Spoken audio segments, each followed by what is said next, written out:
bienvenidos a otro Mate con Historia, espero que estén muy bien. Un saludo desde la ciudad de Rosario. Vamos a continuar con la historia de la iglesia y el otro día alguien se quejó, mejor dicho, elogió que volviéramos, por fin volvemos a la historia de Argentina porque la historia de la iglesia no me interesa para lo más mínimo, o en lo más mínimo. Yo contesté, trato de contestar todos los comentarios, ¿no? A veces me resulta imposible, pero creo que no podemos entender la historia argentina, o sea, no podemos empezar a partir de mayo de 1810 y omitir, por lo menos tener nociones, tratamos de que no sean tan a grandes rasgos, pero por lo menos nociones generales, de la Iglesia Católica, que de alguna manera marca la historia funda una civilización, que es la nuestra. Entonces, ahí está el porqué. Creo que si además lo vemos desde la fe, pero esto no sé si es en todos los casos así, me parece que haríamos bien los católicos en tener un poquito más de idea, ¿no? De cuál es la historia bimilenaria, 2 milenios de la institución en la que creemos. Porque creo que estamos muy faltos de eso, ¿no? Entonces, por eso, no es que insistamos, saben que ya lo hemos dicho, vamos alternando uno y otro. El que no le interesa, bueno, se saltea la historia de la iglesia y sigue con la historia argentina. Pero nosotros vamos a profundizar o vamos a continuar con esto. Hoy vamos a analizar la cuestión del Islam. El Islam que surge o irrumpe, podríamos decir, a partir del siglo VIII. Traje acá un poquito de la obra del padre Alfredo Sáenz, ya lo hemos analizado, lo hemos citado al padre Sáenz, sobre todo en los primeros mates dedicados a la historia de la iglesia. Tiene una obra muy recomendable de lectura. El padre Sáenz es un cura, es un sacerdote argentino, jesuita para más precisión. Es un gran historiador, ha escrito varios libros, el cual estamos siguiendo en este caso, para nuestros mates con historia dedicados a la historia de la iglesia, La nave y las tempestades, ¿no? Que tiene varios tomos. Algunos se pueden conseguir en PDF. Entonces vamos a ver qué nos dice el padre Sáenz. Hago una introducción yo, habiéndolo leído. Lo había leído hace tiempo, lo releí para hacer este mates. El Islam es una de las 3 grandes religiones monoteístas, ¿no? O sea, el Islam, el cristianismo y el judaísmo. Claro, hay todo un desarrollo que yo, al que le interese, se lo recomiendo, porque el padre Sáenz, que no es el único que aborda este tema, cómo surge la figura de Mahoma, el profeta Mahoma, que vive en lo que hoy es la zona central de Arabia, y todo ese surgimiento, ¿no? Vinculado mucho a la vida, a la biografía de Mahoma y de todos sus parientes, ¿no? Entonces, eso yo lo omito acá porque, bueno, no tiene que ver con lo que queremos ver. Lo que queremos ver es cómo esa nueva religión que surge en Oriente se expande rápidamente y lo hace en buena parte de su geografía a costa de las comunidades cristianas. O sea, la iglesia estaba presente desde sus orígenes, no solo en Medio Oriente, sino sobre todo en el norte de África, que había sido una de las zonas más prósperas del Imperio Romano, dicho sea de paso, ¿no? Y allí hay iglesias muy activas, muy vivas, en lo que es Egipto, Argelia, Túnez, Marruecos. Y el Islam, al expandirse, tiene todo el padre Sáenz un desarrollo de lo que significa el Corán como un texto sagrado para los islámicos, en fin, con características muy particulares, ¿no? Recomiendo que lo lean. Y esta cuestión también de que textos sagrados que tienen una simbología o una interpretación que varía dependiendo las épocas y los actores involucrados, ¿no? Porque están allí las partes que, según la creencia de los musulmanes, el texto le fue dictado a Mahoma por el mismísimo arcángel, bien digo, San Gabriel, como si fuera palabra revelada. Entonces a veces hay, por ejemplo, hay partes contradictorias, en fin, el padre Sáenz lo analiza de modo muy detallado, les recomiendo.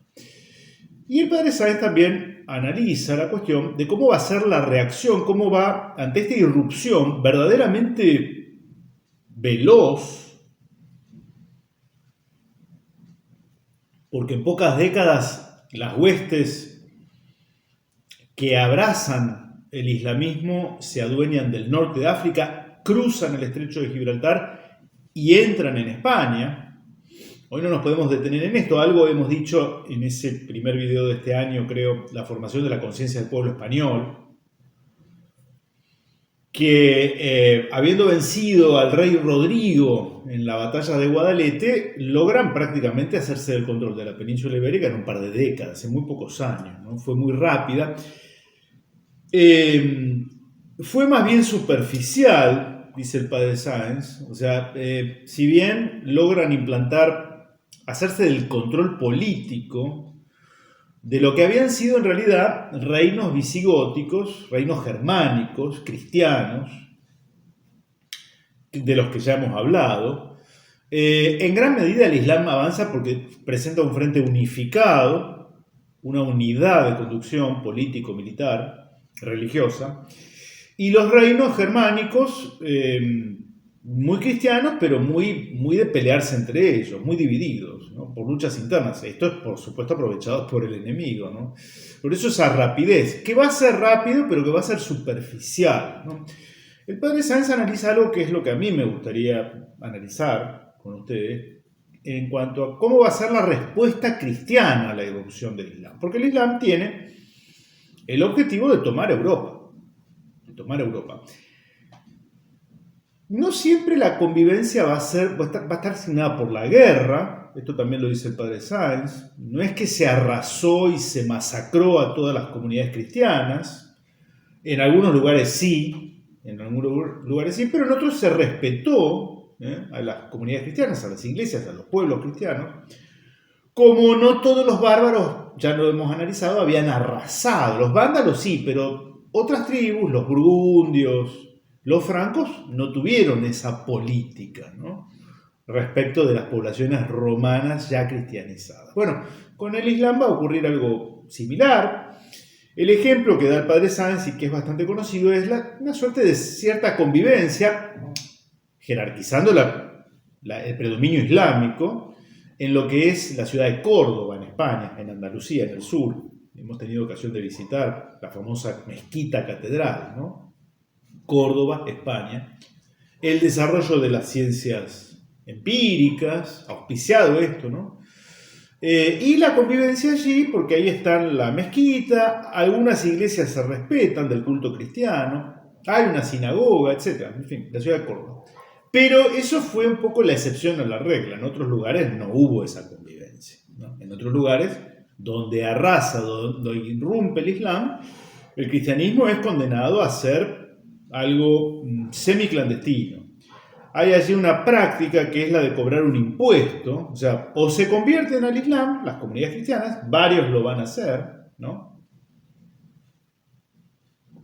o se mantienen fieles a la tradición cristiana, a la fe cristiana, pero tienen que pagar un impuesto, una suerte de impuesto religioso. Y viven en condiciones de ciudadanos de segunda, esta es la realidad. Ahora, la respuesta va a ser de dos índoles. Va a haber una respuesta militar, defensiva. La Europa cristiana se va a defender por la fuerza, ¿no?, en una guerra legítima y justa, porque es una guerra defensiva, ¿sí?, contra una invasión por fuerza. Y en muchas de esas oportunidades, podemos citar, por ejemplo, la victoria cristiana de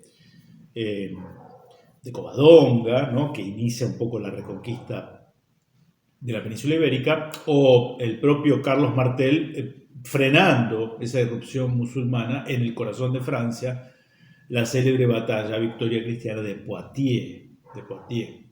A partir de allí empieza a retroceder el Islam por el flanco de la península ibérica, pero también lo va a intentar la invasión cuando abrazan la fe musulmana un pueblo turco, los otomanos, se convierten en islámicos y ellos son los que van a poner sitio y van a tomar Constantinopla, la capital del Imperio Romano de Oriente, 1453, y a partir de allí empiezan a irrumpir a través de la zona de los Balcanes y llegan hasta, toman Belgrado, toman Hungría, Budapest, están siglo y medio en Budapest, la capital de Hungría, y llegan a poner sitio a la misma ciudad de Viena, en el corazón de Europa, la Europa central, ¿no? Viena.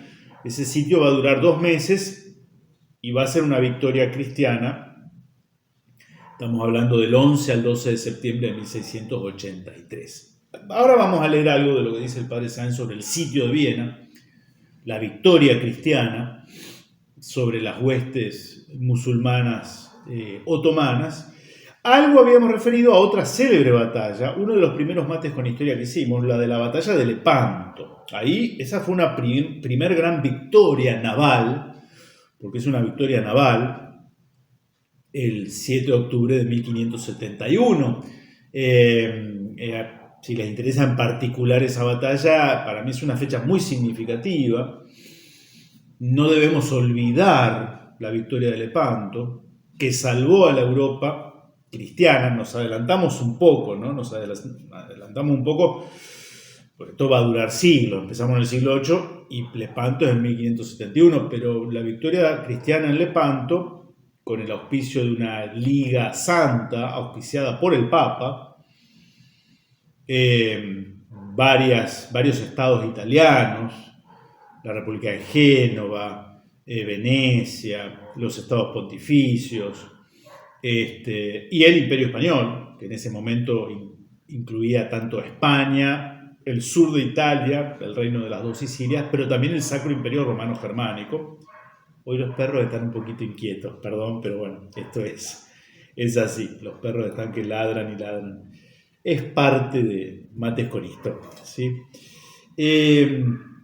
Decía entonces, es importante lo de la batalla de Lepanto. Hay una línea del subte en Roma que se llama Lepanto. En fin, en Italia y en España está bastante presente el recuerdo de Lepanto, ¿no? Porque allí era el enfrentamiento de dos cosmovisiones, ¿sí? No solo dos religiones, las tropas cristianas versus las tropas musulmanas. Eso era así.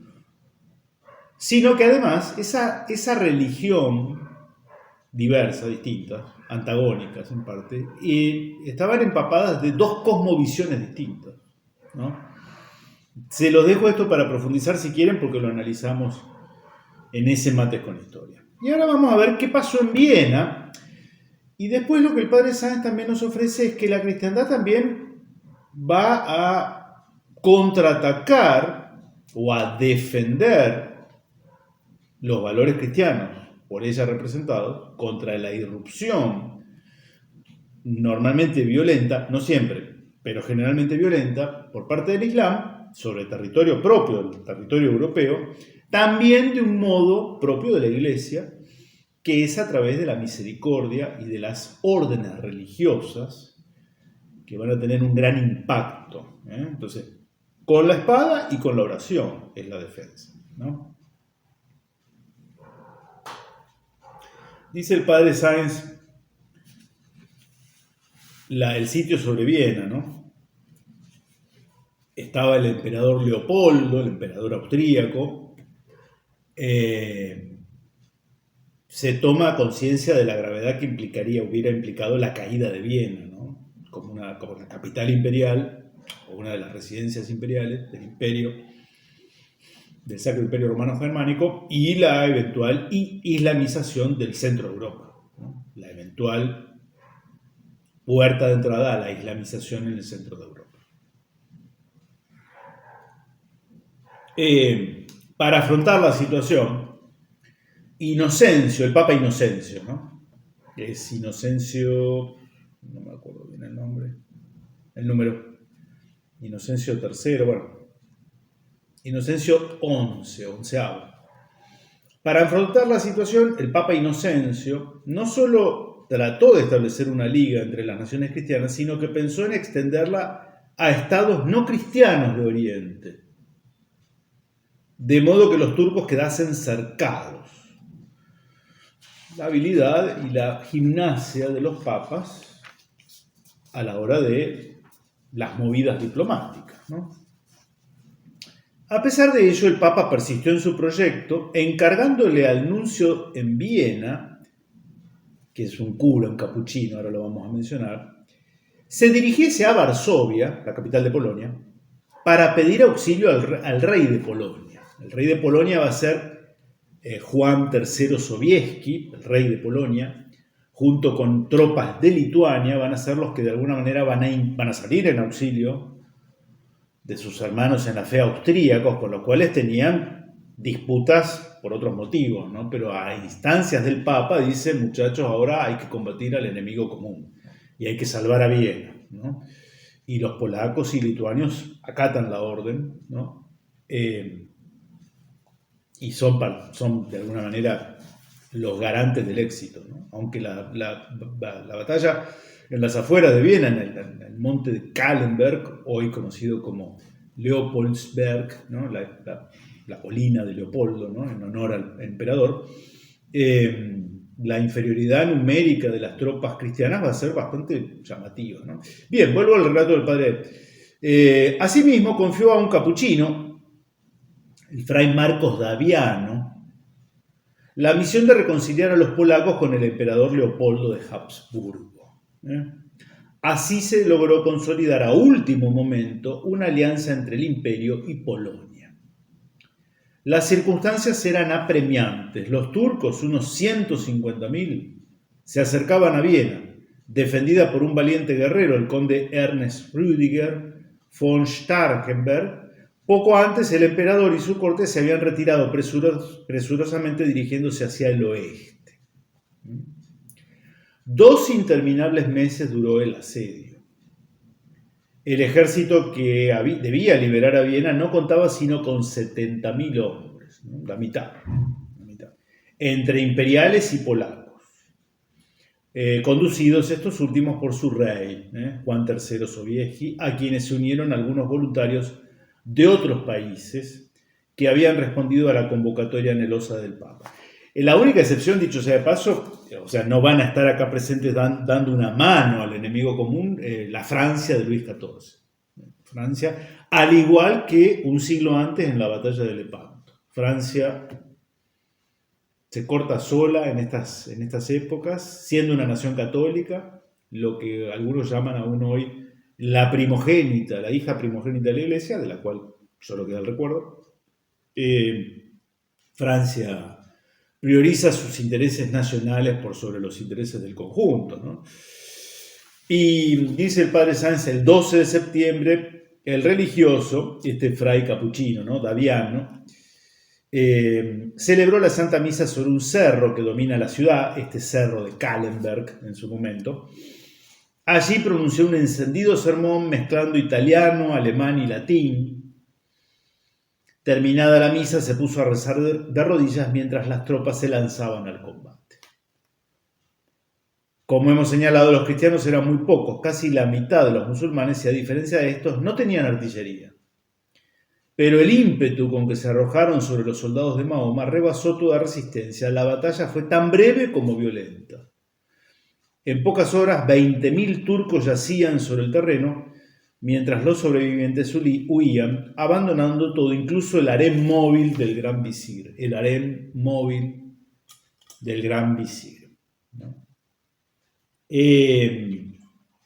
Estuve en Austria años atrás y estuvimos hace poco, en una visita medio relámpago, ¿no?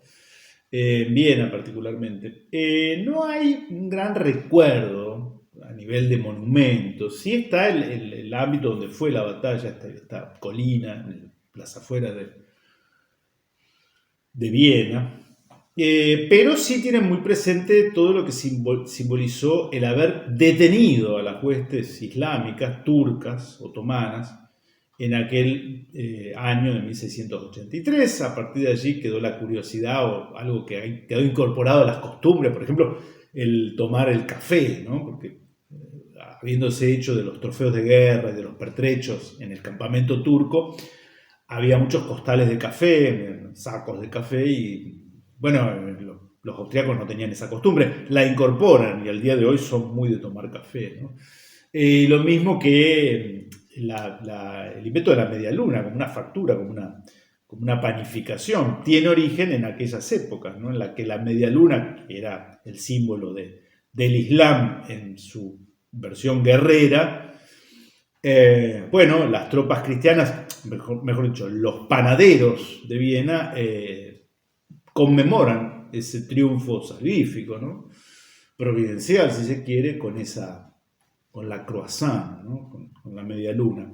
Bien, anécdotas al parte, curiosidades. Me interesa también, esto lo vinculo con lo de la iglesia de hoy, ¿no?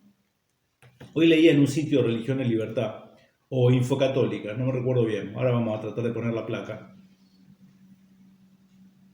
Sitios que he recomendado, Religión y Libertad, Infocatólica, actualidad de la iglesia con una perspectiva muy auténtica, muy genuina, muy evangelizadora, ¿no? Muy misionera, en estos tiempos que corren, ¿no? Hay una nota que le hacen al obispo católico de Ámsterdam, en Holanda. Holanda es un país en donde triunfó la reforma luterana y tienen ellos una iglesia oficial, una iglesia de Estado en Holanda, que es la iglesia reformada holandesa. El catolicismo es muy minoritario luego de la reforma luterana y hoy está un poco por el piso. La cuestión son sociedades ya muy descristianizadas, ¿no? muy desacralizadas.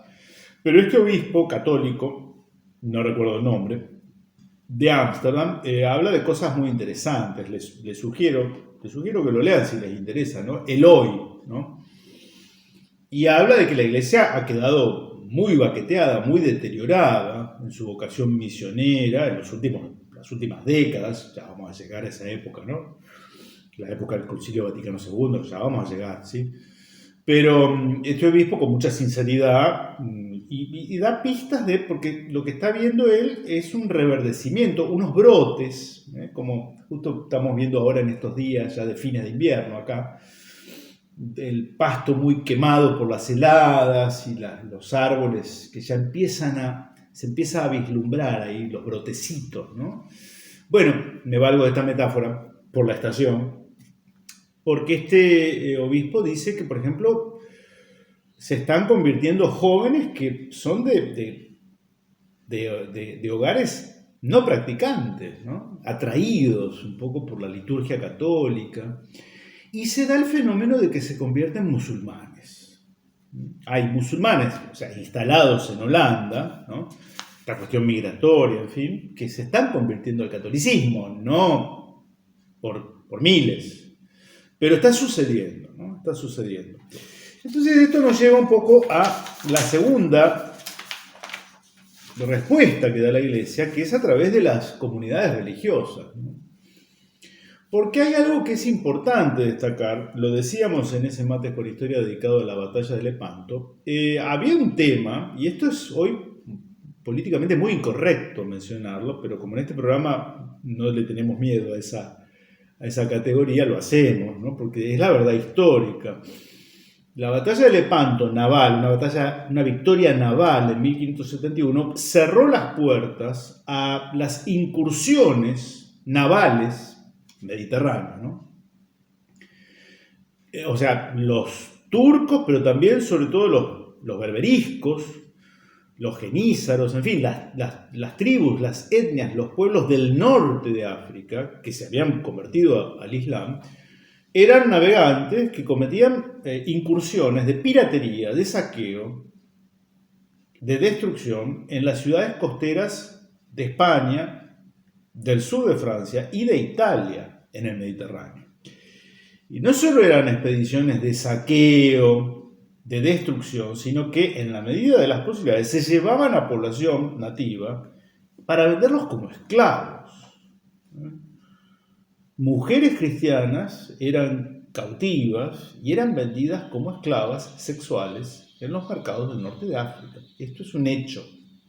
Esto es un hecho, ¿no? La esclavitud del vencido, que era una práctica normal. Lo que pasa es que pareciera que para algunos la esclavitud va a ser solo la que existe en Brasil y en algunos estados de Norteamérica del siglo XVIII, del hombre blanco respecto de la población negra. Y esto históricamente es una parte, pero el fenómeno es mucho más complejo, ¿eh? Y por eso cabe que nosotros digamos también estas cosas. Bien, la Iglesia va a autorizar a varias órdenes, fundamentalmente dos, los trinitarios y los mercedarios, ahora leemos al padre Sáenz, que se van a abocar al rescate de esos cristianos cautivos, prisioneros, esclavos. Los trinitarios, la orden de los trinitarios, fue su fundador un provenzal, el sur de Francia, del siglo XII, Juan de Mata. De joven había estudiado artes y teología en París, justamente cuando comenzaba a existir aquella célebre universidad que todavía no tenía nombre de tal. Si bien sus escuelas de arte en Santa Genoveva y de teología en Notre Dame eran las más apreciadas de Europa. O sea, un muchacho que se va a formar en estas disciplinas en el corazón de la Francia católica, se decide por fundar una orden, ¿no? Con el fin de que ese proyecto fuese conocido y se suscitasen vocaciones para el nuevo emprendimiento, redactó Juan de Mata una regla y la presentó a Inocencio, el Papa Inocencio. El Papa la aprobó poniendo la nueva orden bajo la protección de la Santísima Trinidad, de ahí el nombre de Trinitarios, ¿no? Orden de la Santísima Trinidad para la redención de los cautivos. Llevarían un hábito blanco con una cruz azul y roja cosida al pecho, como Juan de Mata lo había visto en su iluminación, por encima un manto negro. El régimen de vida de los trinitarios fue de gran austeridad. Quiero aclarar algo que leí también, que se convocaba sobre todo a jóvenes de buena posición económica y social, a jóvenes privilegiados desde el punto de vista material, ¿no? Era una Europa, esto que ya hemos venido hablando, ¿no? En la cual la prioridad la tenían, la preeminencia, los valores espirituales. El régimen de vida de los trinitarios fue de gran austeridad, como quien se entrena para las futuras estrecheces. Se comprometían a trabajar por la redención de los cautivos. Fíjense qué acto de generosidad sublime, total, ¿no? Entregando en pro de ello la tercera parte de sus bienes, juntamente con lo que recogiesen pidiendo limosnas para ese fin, y si era preciso, ofrendando su propia libertad individual en el intercambio de su persona con la de algún cautivo que de otro modo no sería liberado. Se entregaban, se ofrecían en un canje de prisioneros. Esto ocurrió durante centurias, ¿eh? Comparemos con la incapacidad aparente de dar respuesta a un nuevo desafío de la inmigración musulmana por parte de la Iglesia de hoy, por parte de la Europa de hoy ya muy descristianizada, aunque no por completo, como mencionábamos recién en la entrevista que le hacen al actual obispo católico de Ámsterdam. Tras fundar los trinitarios un primer convento en Francia, prepararon la primera expedición al norte de África. Pronto volvieron con 186 cristianos liberados de las mazmorras de los berberiscos, lo que suscitó la admiración general de los cristianos. Llevaron a cabo asimismo notables obras de caridad y de heroísmo, sobre todo en Argel y Túnez, pero también en Constantinopla y en Egipto, rescatando prisioneros alentando a los que quedaban, convirtiendo a muchos cristianos presos que habían apostatado, e incluso entregándose como rehenes por un tiempo o definitivamente. Se calcula que hasta el siglo XVIII habían rescatado no menos de 500.000 cristianos, entre los cuales se contaría un ilustre prisionero, esto es conocido, ¿no?, que estaba en Argel, el gran Cervantes, el escritor español, que fue recuperado por 500 escudos. Por 500 escudos, creo que fue uno de los prisioneros que se toman luego de una de estas batallas, ¿no?, que tuvieron lugar. No sé si no fue Lepanto mismo, de ahí queda también el apodo, el manco de Lepanto, por una herida que sufre y lo inmoviliza en su brazo, Cervantes, ¿no? Bueno, lo rescatan, es rescatado, previo pago, ¿no? Otra orden, los mercedarios, estos van a estar muy presentes en la evangelización en América, ¿no?, los que van a traer la devoción por la Virgen de la Merced, en fin. Otra orden que en su origen empezó siendo militar y caballeresca es la de los mercedarios. Su principal fundador fue Pedro Nolasco, del siglo XIII, originario del Languedoc, también en el sur de Francia, pero que desde su juventud residió en Barcelona, cerca del joven rey Jaime I. Allí empezó a reunir un grupo de caballeros y sacerdotes con la intención de que se consagrasen a remediar la triste condición de tantos cautivos de los musulmanes, expuestos a graves peligros de apostasía. No solo se dedicarían a defender con armas las costas contra los ataques de los berberiscos, sino también a visitar los puertos de África para ayudar espiritual y corporalmente a los esclavos, procurando su rescate. Con el apoyo de Jaime I, de Aragón, digamos, y el consejo de San Raimundo de Peñafort, puso San Pedro Nolasco los fundamentos de la Orden de Nuestra Señora de la Merced, cuyas constituciones fueron aprobadas por Roma, y continúa el padre Sáenz hablando de lo que fue esta misión verdaderamente que se toma de modo muy sentido, sobre todo fíjense el origen de esas órdenes, ¿no?, la cristiandad mediterránea, Europa hoy está como anestesiada frente a lo que sucede. Hace unos años fueron decapitados 21 egipcios o habitantes del norte de África, pero que eran cristianos. Fueron decapitados por el ISIS, ¿no? Vamos a tratar de poner una imagen, pero no muy sensible. Fueron canonizados de modo inmediato por la iglesia copta. La iglesia copta son los cristianos de Egipto, ¿no?, una de las iglesias cristianas más antiguas, con un vínculo no del todo pleno con Roma, con el catolicismo, pero vínculo al fin. Y el año pasado, creo, la Iglesia Católica también los considera mártires. Murieron por la fe. Fueron decapitados ahora, no hace 8 siglos, no, está pasando ahora. Los decapitaron en las playas de Argelia o de Libia, no recuerdo bien, que enfrente tienen a Europa. Una Europa que en gran parte, desde buena parte de la población, su dirigencia política, sus estructuras burocráticas con sede en Bruselas, no parece percibir esto, ¿no?, como un peligro. Yo no quiero acá reeditar luchas de civilizaciones, ni tampoco retrotraernos a lo que pasó siglos atrás. Simplemente tomar nota de lo que está aconteciendo y en todo caso ser esperanzados, pero al mismo tiempo personas de acción como lo demandan las circunstancias, como el actual obispo católico de Ámsterdam, ¿no? El actual obispo católico de Ámsterdam, que parece que tiene estas cosas muy en claro, ¿no? Recemos por él y por esos musulmanes que se convierten a la fe católica, ¿no? Es un deber de caridad también. Y además implica también tomarnos muy en serio nuestras propias creencias, de lo contrario, todo esto que estamos haciendo acá sería de más, no tendría mayor sentido. Bien.